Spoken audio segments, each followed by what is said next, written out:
Eiichiro Oda a toujours été très fort, et nous avons tous déjà pu le remarquer en recherchant les foreshadowing qu'il a cachés un peu partout dans l'œuvre. Et quelle meilleure fin pour cette œuvre qu'un énorme foreshadowing final. Pour que ça soit possible, il doit être caché au mieux afin d'avoir le moins de chances d'être trouvé. Il vous faudra donc être ouvert d'esprit pour le début de la vidéo et la regarder en entière en étant bien accroché pour la comprendre parfaitement, car un foreshadowing est souvent quelque chose d'abstrait. Aujourd'hui nous allons donc de l'abstrait à la réalité, pour déterminer qui participera et de quelle manière à la guerre finale pour le One Piece. L'arc Skypiea. Ce n'est pas l'arc le plus apprécié de la communauté One Piece, bien que personnellement je l'adore, mais c'est un arc qui est rempli d'informations et qui a de nombreuses utilités à la suite de l'œuvre. Vous n'aurez sans doute pas oublié que c'est dans cet arc que le Haki de l'observation fait sa première vraie apparition, sous le nom de Mantra. Mais ce n'est pas tout, car dans cet arc se trouve une multitude de personnages qui ont des ressemblances énormes avec d'autres personnages de l'œuvre. Un des plus populaires est la ressemblance entre Ganfor et un des membres du Gorosei. Ganfor ayant été un dieu une grande partie de sa vie, et le membre du Gorosei ayant pour rôle de gouverner le monde, ceux-ci, bien qu'ils soient fort différents, se ressemblent. Ganfor, qui nous raconte le passé de Skypiea, comme le membre du Gorosei, pourrait, après avoir quitté cette organisation, nous raconter comment Im est monté au pouvoir. Un autre assez évident est la ressemblance de style vestimentaire entre Doflamingo et Kamakiri de la tribu des Shandia. Kamakiri, qui était venu sur la terre des dieux pour reprendre ses terres et venger son peuple, se retrouve face à face avec le dieu Ener. Celui-ci le laisse l'attaquer pendant 5 minutes sans bouger, et après ces 5 minutes, il le one-shot tout simplement. Doflamingo a eu un destin un peu similaire, étant donné que Im peut raser un royaume très rapidement, il l'a laissé essayer de l'attaquer. Seulement, Doflamingo n'a rien pu faire. Très récemment, on a pu voir l'attaque de Im raser une île. Nombreuses théories à ce sujet sont revenues sur la table. Im aurait le contrôle de l'arme antique, le contrôle de Vivi aurait permis à Im de maîtriser une arme antique. Seulement, ce n'est pas tout, car l'attaque de Im a de nombreux points communs avec le Raigo de Ener. En effet, Ener, pendant l'arc Skypiea, a lui aussi rasé une île, avec une attaque fortement similaire à celle de Im. Bien que les deux personnages n'aient pas encore de ressemblance physique notable, étant donné qu'on a très peu vu Im, ils sont liés par cette attaque. Il y a autre chose de perturbant, c'est l'attaque de Doflamingo face à Luffy, qui était aussi composée de 16 rayons, comme les 16 rayons qui ont détruit le Lucia. Doflamingo connaissait-il cette arme? Serait-ce une inspiration, une référence, ou bien juste une coïncidence? Nola et Kaido, vous avez peut-être oublié ce grand serpent, mais Nola, un des plus grands mangeurs de bâtiments, est le personnage qui se réfère le mieux à Kaido. On peut observer entre ces deux personnages des ressemblances physiques, telles que leur corps bleu, leur apparence de serpent, leurs yeux jaunes et leurs longues moustaches. Leurs caractéristiques physiques communes sont assez évidentes, mais autre chose est remarquable. Lors du combat de Luffy contre Kaido, on a tous pu être stupéfaits devant le foreshadowing de Nika à Skypiea, quand Luffy en prenait la posture devant un feu, avec les bruits de tambour. Seulement, lors de ce combat, de nombreuses personnes ont été surprises par le pouvoir de Luffy et les effets comiques, alors que pourtant, on a déjà pu observer de nombreuses scènes du même style dans l'arc Skypiea même. Luffy dans les yeux de Nora, comme Luffy dans les yeux de Kaido, ou bien Luffy qui se balade librement à l'intérieur de Nora, qui lui fait de nombreuses douleurs internes, comme ce que Kaido a enduré après son éveil. D'ailleurs, lors de ce fameux combat, Luffy a même pu attraper la foudre afin d'attaquer Kaido. Nora, lui, n'aura pas eu l'occasion d'esquiver quand Ener lui a infligé cela. Il y a 400 ans, Mont Blanc Norland, qui s'était perdu dans la tempête, finit par arriver à Jaya. Il y trouva un peuple rongé par la maladie et qui procédait à des sacrifices pour espérer la vaincre.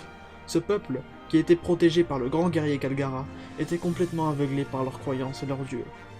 Leurs croyances exigeaient des sacrifices et le peuple s'exécutait. Quand Norland vit cela, il devint fou de rage et tua un dieu de l'île en pleine action, et sauva ainsi la fille du grand guerrier Kalgara. Il promit ensuite de trouver une solution pour guérir tout le monde de manière concrète. Norland, dans sa quête, fut attaqué par un autre dieu, et Kalgara, ému par les paroles de l'aventurier, aida celui-ci à s'en libérer. Kalgara venait de tuer un dieu. Le peuple de l'île était enfin libéré de l'oppression de leurs propres croyances. Il y a 40 ans, Goldie Roger, qui s'était perdu dans la tempête, finit par arriver sur Gold Valley. Il y trouva un peuple soumis à des dragons célestes, qui par naissance avaient droit de commettre tous les crimes sans conséquence. Ce peuple, qui était sous la protection de Monkey D. Garp, était complètement soumis aux dragons célestes qui gouvernaient l'île. Ceux-ci exigeaient des choses insensées, et le peuple devait s'exécuter. Quand Goldie Roger vit cela, il devint fou de rage et tua un dragon céleste en pleine action, et sauva ainsi le fils de Garp. Il promit ensuite de trouver une solution pour que le peuple soit libéré, et Monkey D. Garp, qui au fond de lui détestait les dragons célestes, lui laissa quelque temps pour atteindre son objectif. Roger fut par la suite attaqué par Xebec, un dragon céleste devenu pirate, et Garp, qui haïssait pirates et dragons célestes, aida celui-ci à vaincre l'incarnation du mal. Garp venait de tuer un dragon céleste. Le peuple de l'île était enfin libéré de l'oppression des dragons célestes. Vous l'aurez compris, le flashback de Norland et Calgara serait la référence à God Valley, la vallée des dieux. Si on devait faire une ressemblance physique des deux personnages, on devrait inverser leur rôle. Mais ce n'est pas tout entre eux. Continuons l'histoire. Norland et ses hommes ont ensuite commencé à couper les arbres de la forêt. Et c'est comme ça qu'on apprit que pour les Chandia, les morts se réincarnaient dans ces arbres, et qu'ils étaient donc sacrés.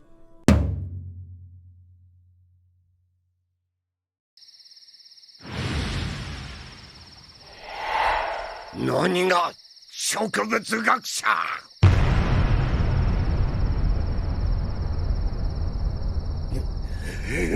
ノーランド、これがお前の言う進歩のための犠牲ならば、俺たちはお前らを受け入れるべきじゃなかった。身寄り木？はい。この島で亡くなったすべての先祖たちの魂が鐘の音に導かれ、その身を宿すという、シャンドラの時代からこの島に生きたすべての先祖がその木から見守ってくれていると伝えられてきた神聖な白色の木々です。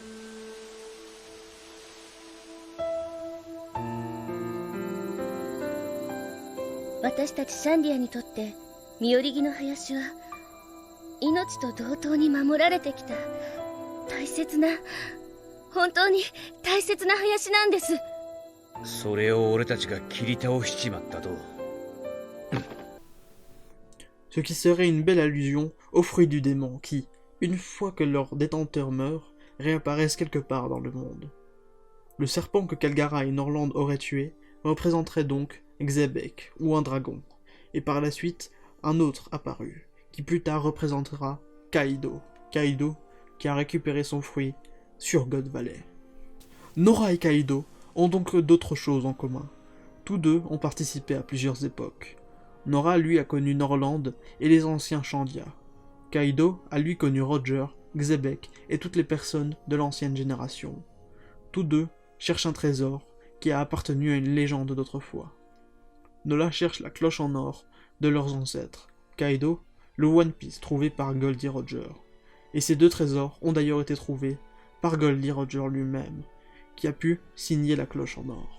Ces arbres qui donnent la maladie vous rappelleront peut-être aussi l'histoire de Iluluk. 昔、遠い西の国に一人大泥棒がいた。そいつは心臓に重い病を持っていた。ありとあらゆる名医を訪ね治療を受けたが、誰一人治すことはできない。死を宣告された男は苛立ち荒れながらある山を通りかかった。とそこで生涯見たこともない光景を目にした。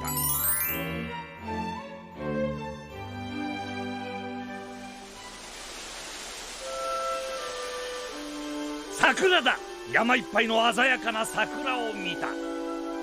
そして再び医者にかかって男は驚く。こう言われたからだ。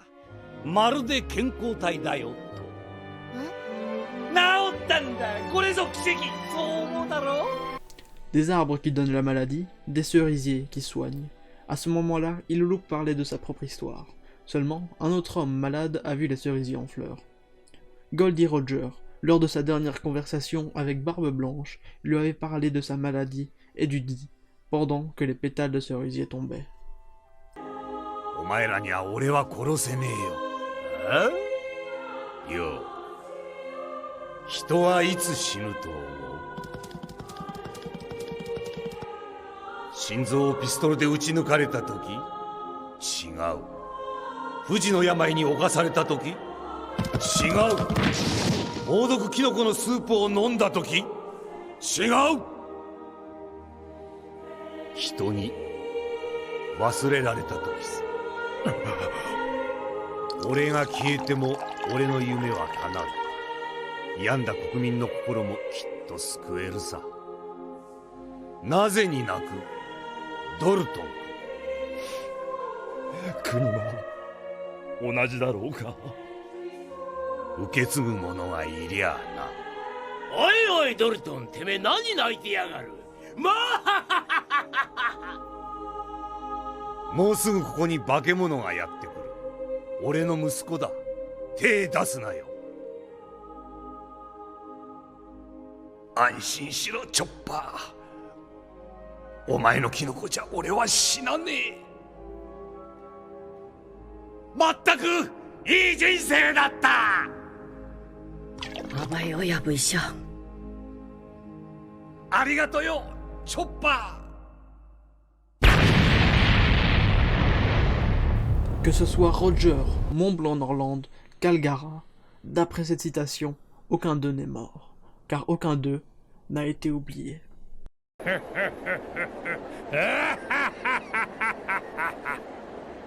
俺の財宝か。欲しけりゃくれてやる。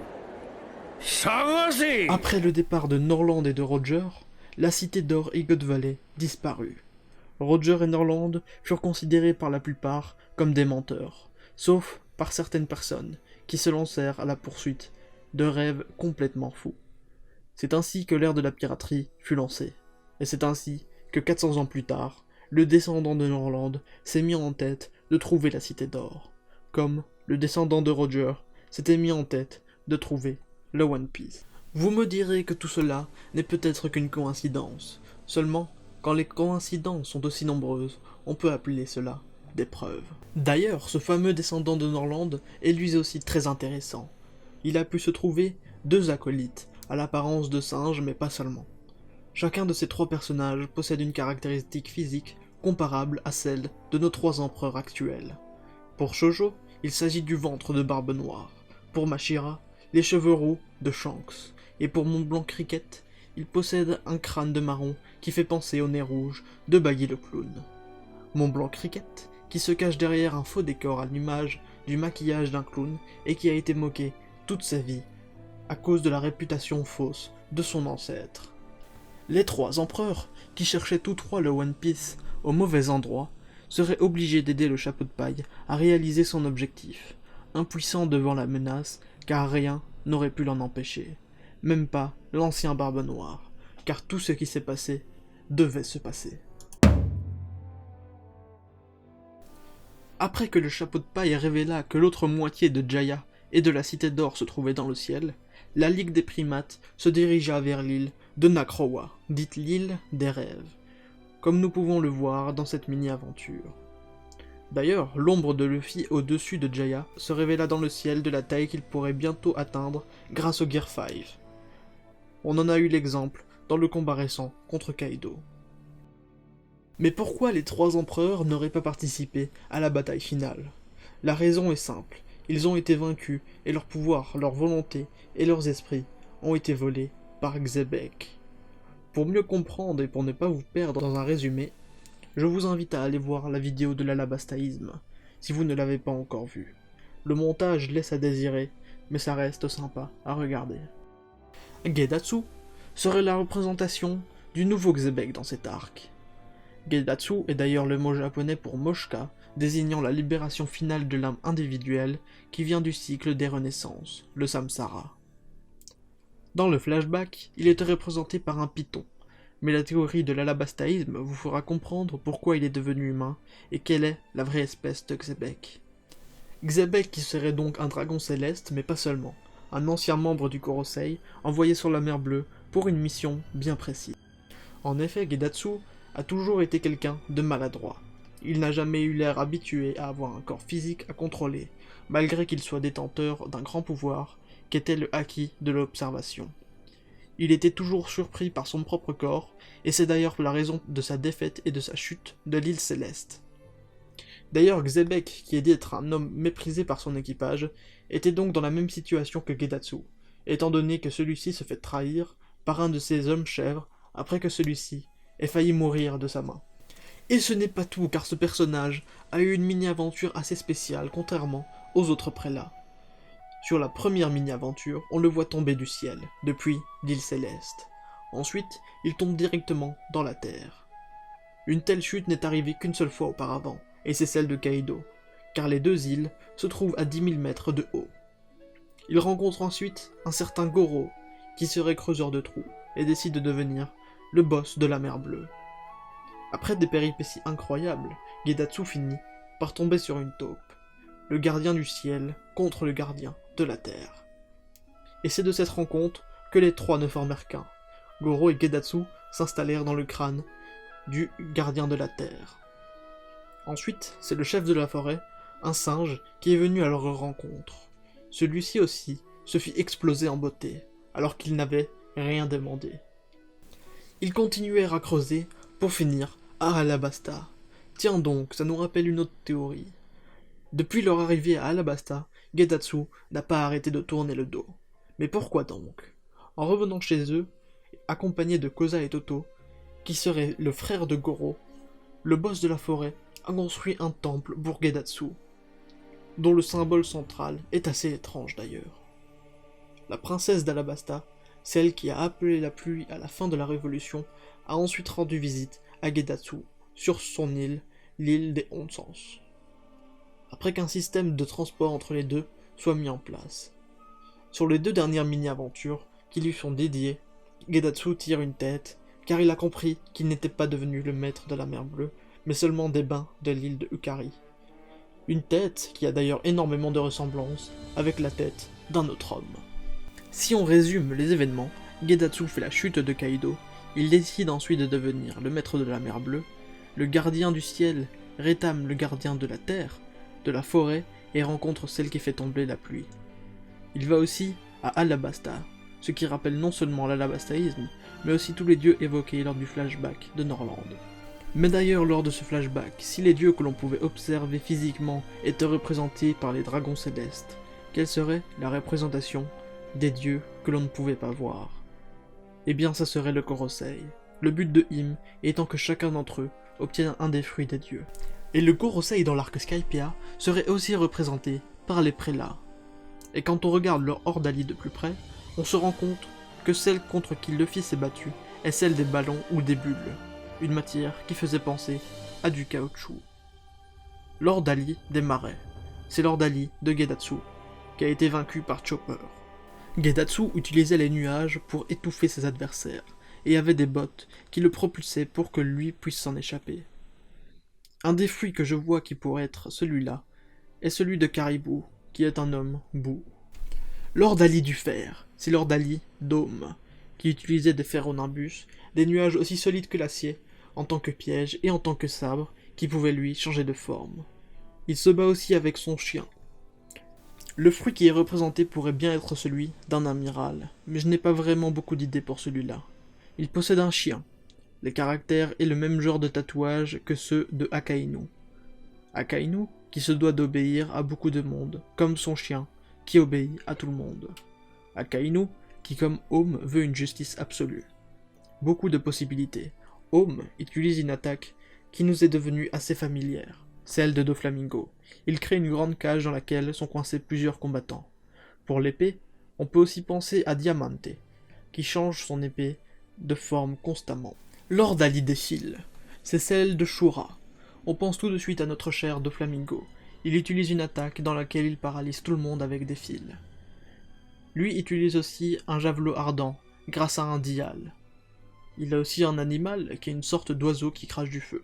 On peut donc penser aux fruits de Doflamingo, de Marco le Phénix pour l'oiseau, ou bien de Oven pour le javelot ardent. Encore une fois, de nombreuses possibilités. Mais pour l'instant, il n'y aurait que 4 fruits pour 5 personnes. On a déjà eu l'indice qui nous dirait qu'il y aurait 5 fruits, dont 2 de la même origine, avec le foreshadowing de Nika sur l'île des hommes poissons, et des vêtements de la sirène Nika, qui étaient comparables à ceux de Luffy à Point Hazard. Les sirènes s'appelaient Ishika, Nika, Sanka, Yonka et Yonka 2. Admettons que le fruit de Bagi, une fois éveillé, permet de diviser son propre être. Et si Yonka était le fruit de Bagi, et Yonka 2, tous les fruits du monde entier. Et du coup, la représentation de cela à Skypiea serait tous les hommes chèvres qui devaient se battre pendant le jeu de NR. Des chèvres, on retrouve aussi une chèvre au centre de la page du tome 25, qui est un foreshadowing des 4 empereurs. Les 4 empereurs qui sont annoncés pour le 25e anniversaire de One Piece, et le tome est sorti il y a 20 ans, comme la prophétie des 20 ans annoncée par Toki. De plus, cette chèvre n'est pas n'importe laquelle, puisqu'elle est celle de Sengoku, et qu'elle a une cloche en or accrochée au cou. Vous serez peut-être tenté encore une fois de me dire que je vais trop loin, que ça semble improbable, et pourtant, il y a de cela quelques années, il était encore inconcevable que Luffy ait un autre fruit du démon que celui du Gum-Gum. Et c'est en partie dans cet arc que cela était révélé. La comparaison du Korosei au prélat de NR avait déjà été faite bien avant que le chapitre dans lequel Im utilise une attaque comparable à celle d'NR sorte. Le temps passe, les révélations s'enchaînent, et bientôt cet arc rempli de foreshadowing sera révélé au grand jour. Wiper et Dragon, tous deux vus comme leaders de leur révolte, tous deux descendants de héros, tous deux ayant un tatouage sur le visage. Wiper a été pendant la guerre d'une grande importance, avec un esprit de sacrifice hors norme. Il a vaincu à lui seul un prélat, de nombreux randoms parmi les chèvres, et il a failli vaincre Ener lui-même. On peut donc imaginer que Dragon serait d'une puissance hors norme, qu'il arriverait lui aussi à vaincre un grand ennemi, qui posséderait donc le fruit d'un dieu, et qu'il en arriverait à se battre avec Im, qui serait le boss de l'arc final. Konis et Vivi, Pagaya et Cobra Nefertari, échouent et Kalu. Konis et Vivi ont tous deux fini par sauver leur peuple, et ont vraiment le même style. Pagaya est celui qui nous raconte l'histoire du pays. C'est celui qui nous raconte aussi comment il a été formé physiquement et son histoire. Pagaya et Cobra ont été crus morts pendant longtemps. Il était aussi celui qui explique comment marchent les dials. Et puis Shu et Kalu, ils sont ce qu'ils sont. Otori et Kotori, les deux jumeaux qui sont frères de notre représentant au fruit du divin, de Nika, représenteraient donc Ace et Sabo. Dans le flashback de l'après Marineford, on a pu voir que Luffy, Ace et Sabo avaient comme point commun l'épée. Ace et Sabo, qui sont souvent critiqués pour leur destin similaire, ont partagé le même fruit et ont le même âge. Ils seraient donc représentés par Otori et Kotori, qui ont en style de combat l'épée, les flammes, et utilisent à merveille leur ressemblance. Les bérets blancs seraient donc les soldats de la marine. Et est-ce une coïncidence ou non, McKinley et Kong ont la même cicatrice au visage. Il y a quelques autres ressemblances notables qu'on ne développera pas, mais que je donne tout de même. Braham et Kuma, Genbo et le Kiru, Rayleigh et le chef des Chandia, ainsi que d'autres personnages non nommés de l'arc. Pour le flashback, une autre interprétation, avec Koala pour Norland, et Fisher Tiger pour Kalgara. La plupart des personnages qui ressemblent à d'autres dans l'arc Skypiea sont des personnages qui ont déjà été dessinés dans les 25 tomes qui précédaient. Ce qui aurait pu faire polémique, car il y aurait un manque de diversité dans le style des personnages. Et pourtant, Oda a pris le risque de le faire. Maintenant que tout cela est dit, quels seront les enjeux de cette guerre finale ? Ma théorie serait que Im cherche à récupérer tous les fruits des dieux en profitant du conseil des 5 étoiles, comme on peut l'observer sur cette image, à l'île des hommes poissons. Im contrôlerait les détenteurs de fruits du démon du monde entier, sauf ceux ayant un acquis supérieur à la moyenne. Il récupérerait les fruits du démon des dieux, ainsi que ceux du monde entier, afin de devenir l'être suprême, la renaissance du démon ultime. L'arche Maxime serait donc une représentation de l'arme Uranus, que Im aurait donc pu utiliser pour raser Lulusia. Pour revenir rapidement sur NR, son nom signifie « n'est pas Dieu », et il mange constamment la pomme, ou le fruit, de l'interdit. Par manque de temps, je n'ai pas pu mettre tout ce que j'aurais souhaité dans cette vidéo. On ne dirait peut-être pas comme cela, mais ça a demandé déjà beaucoup de travail, surtout pour un débutant comme moi. C'est pourquoi je vous demanderai, si toutefois vous êtes arrivé jusque-là, de bien vouloir vous abonner, liker et partager. Je vous en serai reconnaissant. J'améliorerai tout ça dans un futur proche, Bye.